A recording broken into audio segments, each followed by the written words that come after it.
കളിക്കളത്തിലെ പരിക്കുകളെ ഇനി പേടിക്കേണ്ട. എല്ലാവിധ സ്പോർട്സ് ഇഞ്ചുറികൾക്കുമുള്ള സമഗ്ര പരിഹാരം ഇവിടെയുണ്ട്. ABC orthopaedic hospital, near Kairali theatre, Calicut road, Manjeri. ഒത്തിരി സ്നേഹിച്ചും ഇത്തിരി പിണങ്ങിയും നഗരസഭാ കൗൺസിലർമാർ 5 വർഷം പൂർത്തിയാക്കി കൈകൊടുത്തു പിരിഞ്ഞു. എല്ലാവരുടെയും മുഖത്തും അതിന്റെ പിരിമുറുക്കവും ഉണ്ടായിരുന്നുവെങ്കിലും രാഷ്ട്രീയം മറന്ന് സൗഹാർദ്ദത്തിന്റെ കൈകൊടുത്താണ് എല്ലാവരും വിടവാങ്ങിയത്. നഗരസഭാ ജീവനക്കാരുടെ നേതൃത്വത്തിൽ മുഴുവൻ കൗൺസിലർമാർക്കും ഉപഹാരവും നൽകി. കഴിഞ്ഞ 5 വർഷം VM സുബൈദയുടെ നേതൃത്വത്തിലുള്ള ഒറ്റ ടീമായിരുന്നു കൗൺസിൽ പ്രവർത്തിച്ചിരുന്നത്. ഇടയ്ക്ക് രാഷ്ട്രീയമായ വിയോജിപ്പ് പ്രകടിപ്പിച്ചിരുന്നുവെങ്കിലും വലിയ എതിർപ്പുകളില്ലാതെയാണ് 5 വർഷം പൂർത്തീകരിക്കാനായതെന്ന് കൗൺസിലർമാർ പറയുന്നു. എല്ലാവരും അവരുടെ അനുഭവങ്ങൾ പങ്കുവച്ചു.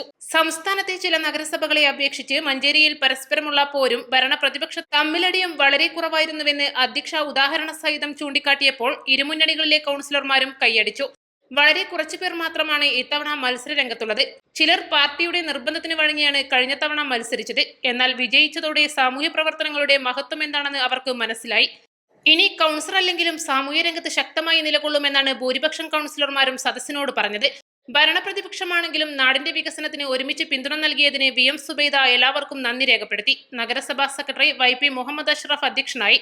വൈസ് ചെയർമാൻ VP ഫിറോസ്, സ്ഥിരം സമിതി അധ്യക്ഷരായ യാഷിക് മേച്ചേരി, റഹീം Puthukkolli, NK ഗൈറുന്നിസ, NMLC, C Sakeena, കൗൺസിലർമാരായ Kaniyan Aboobacker, Marunnan Muhammed, Hussain Mecheri, advocate Beena Joseph, Marunnan Sajid Babu, advocate Prema Rajeev, CP Abdul Kareem, നഗരസഭാ ജീവനക്കാർ തുടങ്ങിയവർ സംസാരിച്ചു. East live, Manjeri.